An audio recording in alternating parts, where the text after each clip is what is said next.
Well, hiya, BookTube. Bill Ruttenberg here with the Ruttenberg Library. I wanted to come to you with a mail haul, or 3 out of 4 books are from the mail haul, and are from the mail.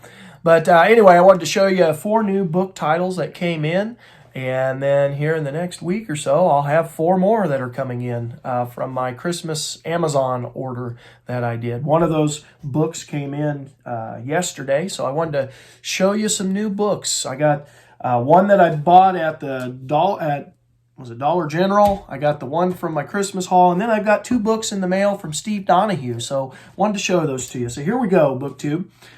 First book in the stack is the one I got from Dollar General for, I may have paid $2 for this, but it's The Flight, Charles Lindbergh's Daring and Immortal 1927 Transatlantic Crossing by Dan Hampton. This looked very interesting, and I don't believe I showed you this one yet. If I did in a previous video, it's probably been at least a week or 2, so maybe you forgot. But I don't think I have. So anyway, this book is, I paid $3 for this one. I still got the thing in there.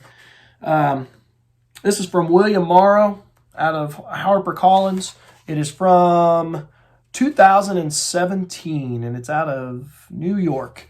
So I'll read the inside cover of this to you. So, on the rainy morning of May 20th, 1927, a little-known American pilot named Charles A. Lindbergh climbed into his single-engine monoplane, the Spirit of St. Louis, and prepared to take off from a small airfield on Long Island, New York. Despite his inexperience, the 25-year-old Lindbergh had never before flown over open water. He was determined to win the $25,000 Orteig Prize promised since 1919 to the first pilot to fly nonstop between New York and Paris, a terrifying adventure that had already claimed 6 men's lives. Ahead of him lay 3,600-mile solo journey across the vast North Atlantic and into the unknown. His survival rested on his skill, courage, and an unassuming little aircraft with no front window. Only 500 people showed up to see him off. 33 and a half hours later, a crowd of more than 100,000 mobbed the Spirit as the audacious young American touched down in Paris, having achieved the seemingly impossible. Overnight, as he navigated by the stars through the storms across the featureless ocean, news of his attempt had circled the globe, making him an international celebrity by the time he reached Europe.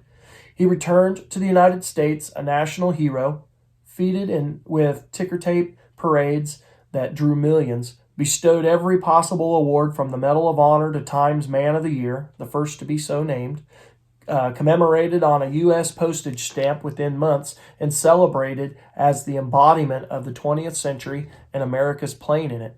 Acclaimed aviation historian Dan Hampton's The Flight is a long overdue flyer's eye narrative of the Lindbergh legendary journey. A decorated fighter pilot who flew more than 150 combat missions in an F-16 and made numerous transatlantic crossings, Hampton draws on his unique perspective to bring alive the danger, uncertainty, and heroic accomplishment of Lindbergh's crossing.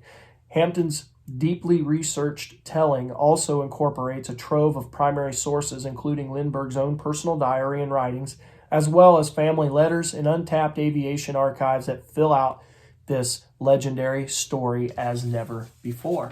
So look forward to that. I have never read a book on Lindbergh. I have several of them in my collection because over the years, as I used to go to auctions all the time, the older generation had books galore about Lindbergh. He was a favorite topic, obviously, of a lot of people.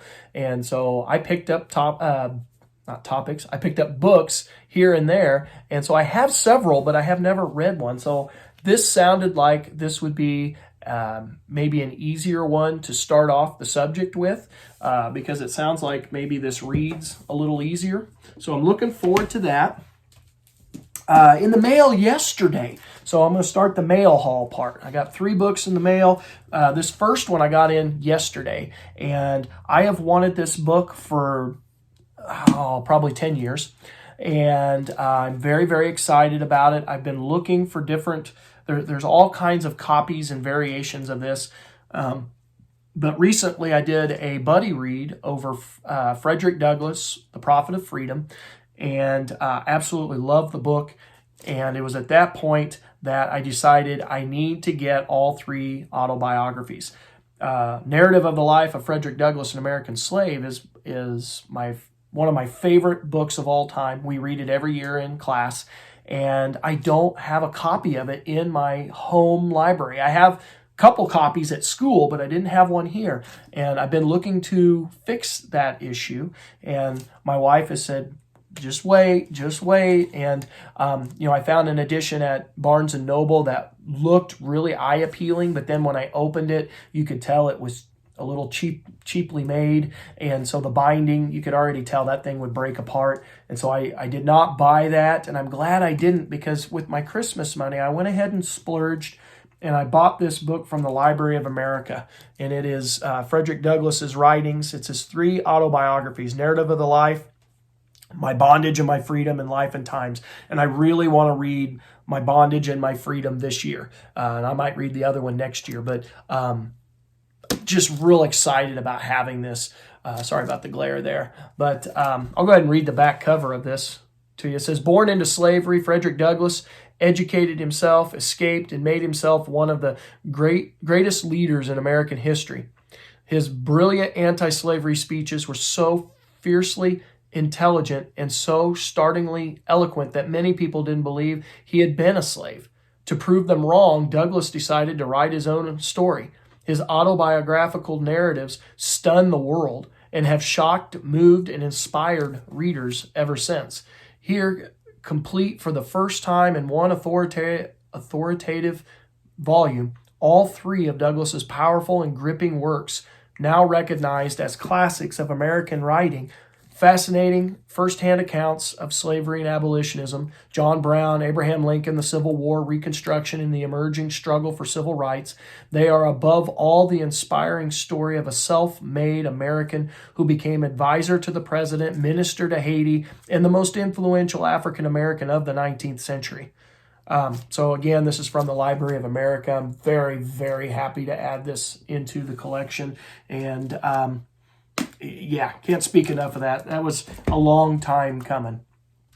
All right, and then the last two books in this book haul are from Steve Donoghue. I got these, let's see, it'd have been Wednesday the 23rd, maybe, somewhere in there, December 23rd. But I hadn't had a chance to show them, and so I wanted to show them now. So the first one that he sent me was, and by the way, thank you, Steve. I really appreciate it. You know how much I love books from the Brattle. So this is The Common Soldier in the Civil War, and it's got two parts to it. It's got The Life of Billy Yank and The Life of Johnny Reb. It's by Belle Irvin Wiley. And this is a big old book. And if you notice, it's, let's see here, it's a total of 444 pages. So paper, I guess, is a little thick. Maybe that's why it looks as big as it does. But it's still pretty thick. This is going to be a great read. I really look forward to this. It's a little bit older book. It's from Grosset and Dunlap out of New York. Originally 1943, and this is a 1952 book. It says, "Here in one volume are the two famous books in which Belle Irvin Wiley created the first complete life-size portraits of Johnny Reb and Billy Yank, the common soldiers of the South and the North. Americans have found in the Civil War an inexhaustible source of excitement, pride, and insight into the backgrounds, whether they speak of the struggle as the war between the states, the war for Southern independence, the war of the rebellion, the Brothers' War, or as simply the war, a term that has confused foreign visitors to some Southern towns right up to the present. There are many aspects of this tragic and gallant conflict that have absorbed both scholars and ordinary Americans. The chess game of military strategy, the political intrigue, the espionage, the technological developments. But war always belongs to the fighting man. It is his job, his misery, and his glory. It is Belle Irvin Wiley's achievement to give the war back to the man who did the actual fighting.